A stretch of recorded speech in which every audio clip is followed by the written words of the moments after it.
Super star Rajinikanth அவர்களை பற்றி இளைய தளபதி விஜய் அவர்கள் கூறியதை தற்பொழுது காண்போம். சின்ன வயசுலிருந்தே நான் ரஜினி ரசிகன். வாரத்தில் 4 நாள் ஸ்கூலுக்கு போனால் 3 நாள் ரஜினி படம் பார்த்துட்ருப்பேன்.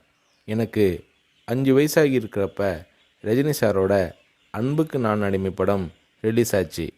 எப்படியாவது படம் பார்த்துடணும்னு ஆசை. ஆனால் ஸ்கூலுக்கு கட்டடிச்சிட்டு போகிற வயசு அல்ல அது.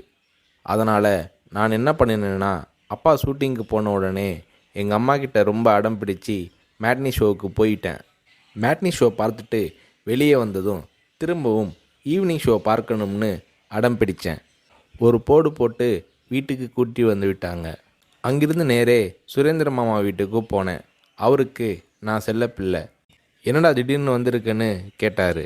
அன்புக்கு நான் அடிமை படம் பார்க்கணும்னு சொன்னேன். என்னடா திடீர்னு வந்து சொல்கிறானாரு. இல்லை, கண்டிப்பாக போகணும்னு சொன்னேன். சரி வா, அம்மா கிட்ட போய் சொல்லிட்டு போகலாம்னாரு. இல்லை, அம்மா கிட்ட சொன்னால் திட்டுவாங்க. நான் உங்கள் வீட்டில் இருக்கேன்னு சொல்லிட்டு வந்துட்டேன். படம் பார்த்துட்டு நைட்டு போயிடுறேன்னு. அதே மாதிரி சுரேந்திரர் மாமா கூட போய் 2வது தடவையாக படம் பார்த்துட்டு வீட்டுக்கு வந்துட்டேன். அப்படியும் சும்மா இருக்கலை. ஷூட்டிங் முடிஞ்சிட்டு 9 மணிக்கு அப்பா வந்தார். வாடா சாப்பிடலாம்னாரு. எனக்கு பசி இல்லைன்னு முகத்தை திருப்பிக்கிட்டேன். கோபமாக இருக்கிற மாதிரி நடிப்பு காட்டினேன்.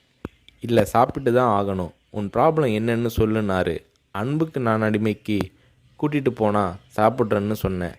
சாப்பாட்டை பரிமாறிக்கிட்டு இருந்த அம்மா என்னை பார்த்து, அட திருடா, என் கூட வந்து அந்த படத்தை மேட்னி ஷோவில் பார்த்துருக்குற மாதிரி முறைச்சி பார்த்தாங்க. சரி வந்து சாப்பிடுனாரு. சாப்பிட்டு முடித்ததும் நைட் ஷோவுக்கு கூட்டிகிட்டு போனார்.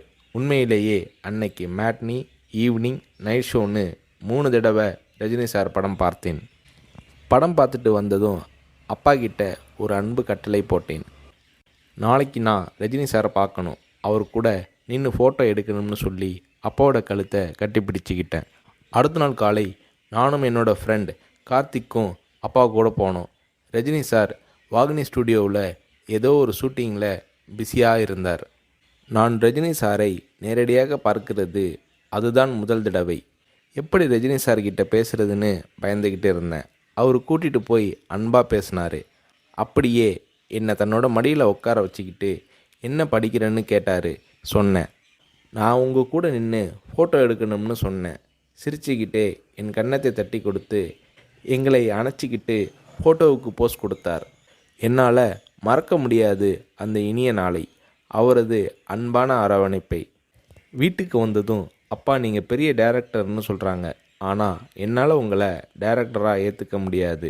எப்போ எங்கள் தலைவர் ரஜினியை வச்சு டைரக்ட் பண்ணுறீங்களோ அன்னைக்கு தான் உங்களை டைரக்டராக ஏற்றுக்குவேன்னு சொன்னேன். அப்பா என்னை பார்த்தாரு.